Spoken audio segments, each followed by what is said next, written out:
Hello meet miss Mithun. நான் தான் Mithun sir troll சேனலுக்கு உங்களை வரவேற்கிறேன். நல்லா சுட சுட போய்கிட்டு இருந்துச்சு. 4-5 வீடியோ போட்டீங்க, அதுக்கப்புறம் ஆளையே காணா அப்படின்னு சொல்லிட்டு நிறைய பேர் மெசேஜ்லாம் பண்ணியிருக்கீங்க, கமெண்ட்ஸ்லாம் போட்டிருக்கீங்க.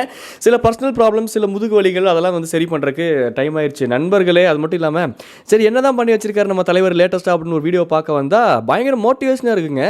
ஆனால் சீரியஸாக கலாய்க்கிறதுலாம் சொல்ல, உங்களுக்கே தெரியும் எப்பயுமே நான் வந்து என்னோட அண்ணனுக்கு தான் சப்போர்ட் அப்படின்னு சொல்லிட்டு இந்த வீடியோலையும் எங்கள் அண்ணனுக்கு தான் சப்போர்ட்டு. அவர் மோட்டிவேட்டிங்காக பேசியிருக்காரு. அதெல்லாம் கேட்டு நம்மளும் மோட்டிவேட் ஆகி நாசமாக போய் விழுந்து குப்பை தொட்டியில் விழுந்து குட்டிச்சவராய் குடியை வச்சு வாழ்க்கை நம்மளை போட்டு அடின்னு அடிக்கிற அளவுக்கு நம்மளும் அண்ணனை மாதிரி கொஞ்சம் கெத்தாக வாழலாம் அப்படிங்கிறக்காக தான் இந்த மோட்டிவேஷன் வீடியோ பார்க்க போகலாமா? வாங்க பார்த்து ரியாக்ட் பண்ண போகலாம். வணக்கம் தமிழக மக்களே, நான் உங்கள் அரக்கன் watermelon star doctor T Divakar BPT பேசுகிறேன். அது பேசுங்கண்ணா, நீங்கள் பேசுங்க. அந்த ஒரு விஷயம் தான், அதை சொன்னாதான் க்யூட்டாகவே இருந்துச்சு. ஆனால் அந்த நடிப்பு அரக்கனில் இப்போ வந்து கொஞ்சம் அந்த ஃபோர்ஸ் பழைய மாதிரி இல்லை.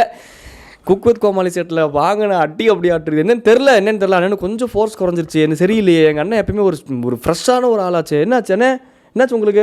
இன்னைக்கு என்ன டாபிக் பேச போறோம் அப்படின்னு பாத்தீங்கன்னா, டாபிக் சாலமன் பாப்பியா சார்? டாபிக்குங்களா என்ன சொல்லுங்க சாலமன் பாப்பியா சார்? நீங்க சொன்னீங்கன்னா பட்டிமன்றத்தை நடத்திடலாங்க சார். டாபிக் எடுத்து பேச போற பெரிய பாட்காஸ்டருங்க எங்க அண்ணன். மோட்டிவேஷன், அதாவது 1000 யானைகள் நம்மளை எதிர்த்து நின்றாலும் ஓகேங்களா, அதுல ஒரு பொம்பளை யானை பக்கத்துல போய் மணக்குதுடா அப்படின்னு நீங்கள் மோந்து பார்த்தீங்கன்னா, ஆம்பளை யானை தந்தத்தை வச்சு அதே மாதிரி இருக்கக்கூடிய ஒரு இடத்துல குத்தி கொன்றும். அதை பண்ணாதீங்க அப்படின்னு நீங்கள் என்ன மோட்டிவேட் பண்ண போறாருங்க? சொல்லுங்கண்ணா, நீங்கள் சொல்லுங்கண்ணா. நம்ம ஒரே ஆளு 1000 யானைகள் பலம் காட்டும் நம்மளை எதிர்த்து. நீங்க ஒரே ஆளு 1000 யானைகளுக்கு சமமா? இங்க பாருங்கண்ணே, நாங்களே உங்களை எதுவும் சொல்றது இல்லை, நீங்களே உங்களை அப்படிலாம் சொல்லி கலாய்ச்சிக்காதீங்க. புரியுது, யானை பலம் தான் உங்களுக்கு, நல்ல யானை மாதிரி கியூட்டா சொல்றேன், நல்லா புரியுது தான், அதை நீங்களே சொல்லக்கூடாதுண்ணே. லட்சக்கணக்கான பேர் இருந்தாலும் அவங்களுக்கு எதிராக வந்து பார்த்தீங்கன்னா நம்ம 1000 யானைகளின் பலம் காட்டலாம். லட்சக்கணக்கான பேர் உங்களுக்கு ஆப்போசிட் இருந்தாலும் 1000 யானைகளின் பலத்தை காட்டுவீங்க. லட்சக்கணக்கான பேர்த்துக்கிட்ட ஈட்டி இருக்கணும், ஈட்டி கம்பு அருவாலாக இருக்கணும். 1000 யானையை வச்சு சொருகுன்னு சொருகி விட்டுறணும். பெற வேணுங்க. லட்சக்கணக்கான பேர் ஆப்போசிட்டில் இருந்தாலும் 1000 யானை பலம் கொண்டவரா எங்கள் அண்ணன். 1000 யானை மலம் வேணா இருக்கும் உடம்புக்குள்ள மனசுக்குள்ளேயும். பலம் யாருன்னு நீயே? நான் எங்கள் அண்ணனுக்கு தான் சப்போர்ட்டுப்பா. ஓகேங்களா, இதுதான் உண்மையான விஷயம். பக்கபலமா இருக்க வேண்டிய விஷயம் வந்து பாத்தீங்கன்னா, ஒண்ணு நேர்மை, இன்னொன்னு வந்து தைரியம், இன்னொன்னு திறமை. இருந்துச்சுன்னா நீங்க எவ்வளவு பெரிய ஆளா இருந்தாலும், எவ்வளவு பெரிய விஷயமா இருந்தாலும் எதிர்த்து நிக்கலாம். ஓகேண்ணே, எவ்வளவு பெரிய ஆளா இருந்தாலும், எவ்வளவு பெரிய விஷயமா இருந்தாலும் எதிர்த்து நிக்கலாம். சரி, ஓகே தான். இப்போ கேம் ஆஃப் த்ரோன்ஸ்ல வரும்போது ஜெயன்ஸ் சில அந்த பெரிய டால் மனிதர்கள்லாம் இருப்பாங்க, அவங்களாம் வந்தாலும் எதிர்த்து என்கிட்ட திறமை இருக்குடா, நான் தான் உங்களை நடிப்பறக்கன் அப்படின்னு பண்ணீங்கன்னா சாணி மிதிக்கிற மாதிரி மிதிச்சுட்டு போயிடுவானுங்கண்ணே. எவ்வளோ பெரிய ஆளாக இருந்தாலும் எதிர்த்துலாம் நிற்க முடியாது. இன்றைக்கி இருக்கக்கூடிய சொசைட்டியில், இன்றைக்கி இருக்கக்கூடிய சமுதாயத்தில் கொஞ்சம் உசிதமாக நடந்துக்கிறது தான் புத்திசாலித்தனம். சும்மா திறமை இருக்குது, நேர்மை இருக்குதுன்னு கண்டதையும் போய் கண்ட இடத்துல வாயை வச்சோம்னா வாயிலே ராடு எடுத்து சூடு போட்டு விட்டுருவானுங்க. சொல்கிறேன். நக்கீரர் இருப்பார் இல்லையா, குற்றம் குற்றமே. ஓகேங்களா, ஓகேங்க, நக்கீரர் இருக்காரு. நெற்றிக்கண் திறப்பினும் குற்றம் குற்றமே. ஓகே, அது வேறு சென்டென்ஸ் ஆகுது.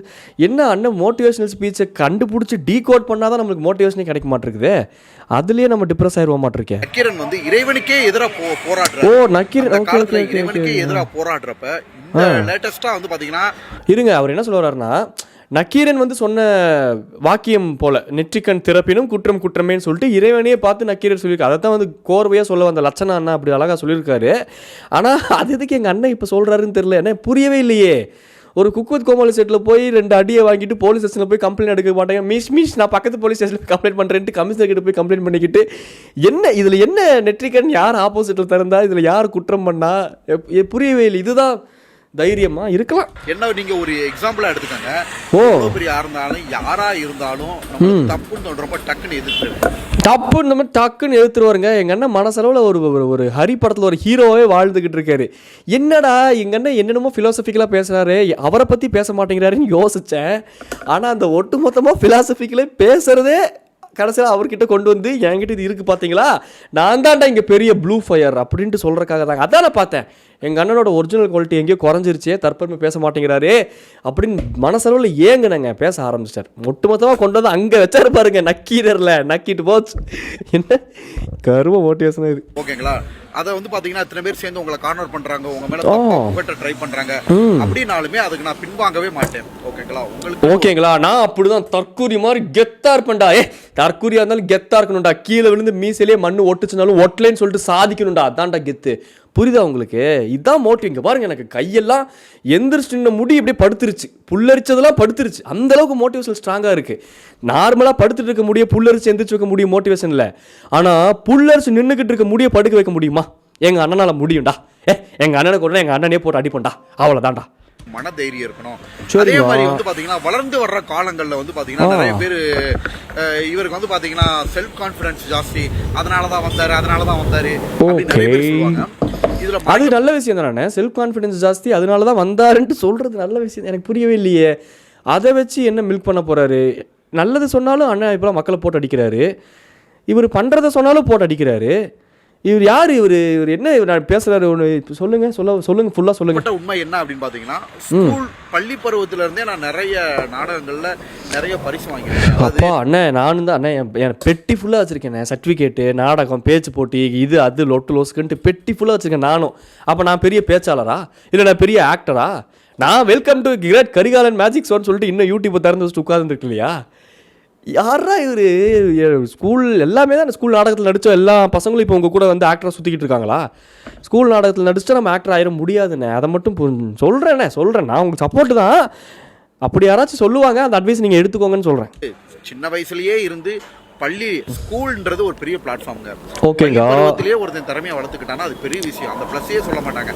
ஐயோ அடங்க அப்பா சாமி, புரிஞ்சிச்சா உங்களுக்கு? அவர் வந்து ஒரு கான்ஃபிடென்ஸை வச்சு தான் வந்துட்டாருன்னு நீங்கள் சொல்கிறீங்களா? இதில் மறைக்கப்பட்ட உண்மை என்னன்னா, அவர் பள்ளி பருவம் படிக்கும் போதே அப்பயே அவர் ஏஜென்ட் கண்ணாயிரமாக இருந்திருக்காருங்க. ஏஜென்ட் குட்டி சிவாஜியை சுற்றிட்டு இருந்திருக்காருங்க, நடிப்பு அரக்கனா.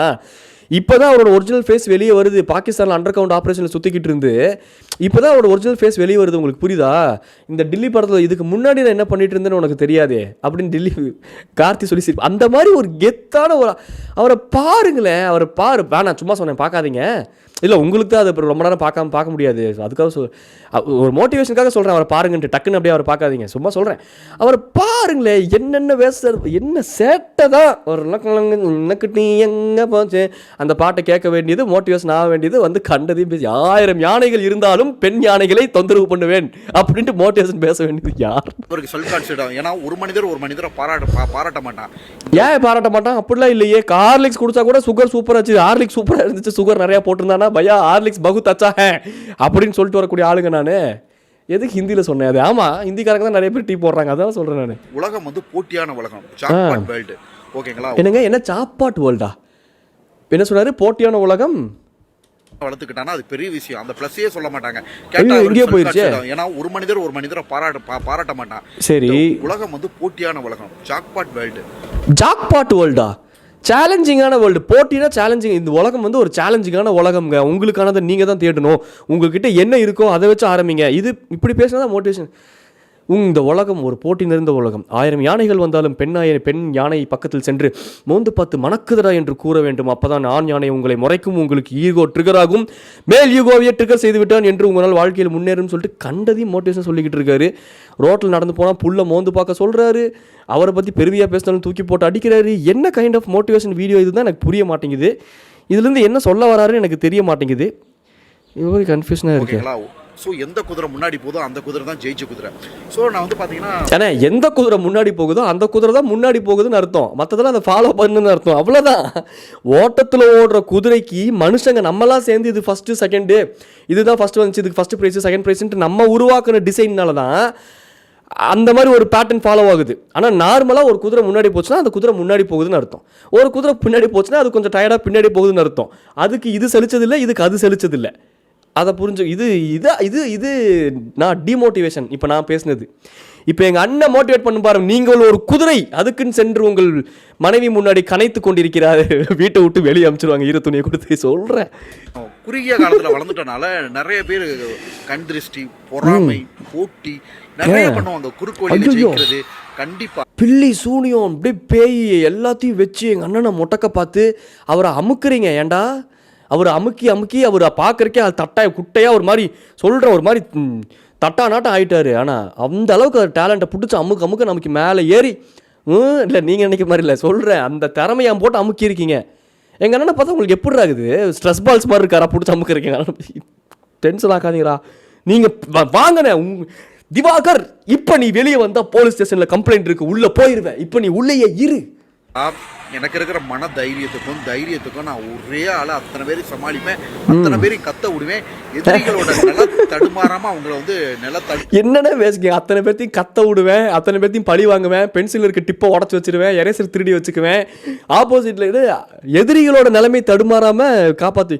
எதிரிகள் நிலைமை தடுமாறணும்னே உங்களை பார்த்தா என்னென்ன பேசுற மாதிரி தலை குனிஞ்சு வச்சு ஓட விட்டு போடுவேன்.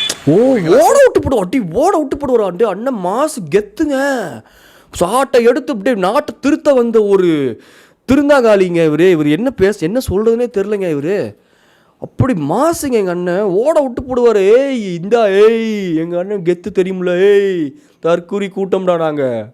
இதுதான் என்னோட பிரம்மாஸ்திரம். சரி, யாரையும் பாராட்ட மாட்டாங்க, நல்லா தெரிஞ்சுக்கோங்க. என்னோட ஃபர்ஸ்ட் பாயிண்டே நடிப்பு திறமை தான். நிறைய பேர் சோசியல் மீடியால ஆபாசமா வந்திருப்பாங்க, அசிங்கமா பேசி வந்திருப்பாங்க. அண்ணே அந்த அப்படி சொல்லும் போது உங்க வாய்க்கு அசிங்கமா இருக்குதுண்ணே, அது மட்டும் அசிங்கமா பேசுவேன் அப்படி சொல்லுங்க. அதை அழுத்தி எங்க மைண்டில் ரெஜிஸ்டர் பண்றக்கோசம் அதை அழுத்தி சொல்லுங்க. பேசி வந்திருப்பாங்க, அவங்க பேசிதானே அசிங்கமா பேசிதான் வந்திருக்காங்கண்ணே. நீங்க பண்றதே அசிங்கமா தான் இருக்குண்ணே. ஐயோ ஜாதகம்லாம் ஓடுது. இருங்க ஐயா, இது யூடியூப்லேருந்து அது பாட்டு ஓட ஆரம்பிச்சிருச்சு நண்பர்களே. ஏதோ டெக்னிக்கல் கிளிச் ஆயிடுச்சு. ஷோ ஏதோ யூடியூப்பில் ஏதோ பார்த்துக்கிட்டு இருந்தேன், டக்குன்னு அந்த ஷார்ட்ஸில் ஏதோ சிம்மராசி நண்பர்களே அப்படின்னு வர ஆரம்பிச்சிருச்சு. அது ஆட்டோ ப்ளே ஆக ஆரம்பிச்சிருச்சு. இப்போ இது கன்ஃபியூஸ் ஆகிருக்குமா ஆடியோவில் என்னன்னு தெரில. இந்த வீடியோ ஃபுல்லாக ரியாக்ட் பண்ணான்னு நினச்சேங்க. இன்னொரு 4 நிமிஷம் பேசி வச்சிருக்காரு. எப்படி 4 நிமிஷம் தற்பெருமை தான் பேசி வச்சிருப்பாரு. இந்த டெக்னிக்கல் கிளிச்சினால பாதியிலே முடிக்க வேண்டியதாக போச்சு. இந்த வீடியோ ஃபுல்லாக ரியாக்ட் பண்ணலாமா, இந்த மாதிரி வீடியோஸ்லாம் நிறைய ரியாக்ட் பண்ணலாமா, திவாகர் வீடியோஸ் இல்லாமையும் நிறையா வீடியோஸ்லாம் வரும், அதையும் கொஞ்சம் அப்பப்போ பார்த்து சப்போர்ட் பண்ணிங்கன்னா இந்த ஆளையை மட்டுமே போட்டு அடிக்கிறத விட்டுப்புட்டு கொஞ்சம் எல்லாத்தையும் போட்டு அடிக்கலாம், கொஞ்சம் எல்லாம் ரியாக்ட் பண்ணலாம். அடிக்கிற அளவுக்கு நம்ம பெரிய சீனில் இல்லை, பட் சொல்கிறேன் ரியாக்ட் பண்ணலாம் அப்படிங்கிறேன். ஸோ அந்த மாதிரி வீடியோஸும் பாருங்கள், சப்போர்ட் பண்ணுங்கள், சப்ஸ்கிரைப் பண்ணிக்கோங்க. டாடா பை சொல்லி கிளம்புறது. இப்போதைக்கு நான் உங்கள் மீட் மிஸ்டர் மிதுன். உங்களுக்கு இந்த வீடியோ நல்லா இருக்குது அப்படின்னு சொல்லுங்கள், மறுபடியும் இந்த வீடியோ ஃபுல்லாக பார்த்து ரியாக்ட் பண்ணுவோம். இல்லை எங்கள் அண்ணன் எப்படியும் அடுத்தடுத்த மோட்டிவேஷனல் ஸ்பீச்சஸ்லாம் நிறையா போடுவாருங்க, அதெல்லாம் பார்த்து ரியாக்ட் பண்ணி நம்ம வாழ்க்கையில் அவர்கிட்ட இருந்து நிறைய விஷயங்கள் கற்றுப்போம். இப்படிலாம் இருக்கக்கூடாதுன்னு கற்றுப்போம். ஓகே, டாடா பை சொல்லி meet mister Mithun. Tata bye, tata பாய்.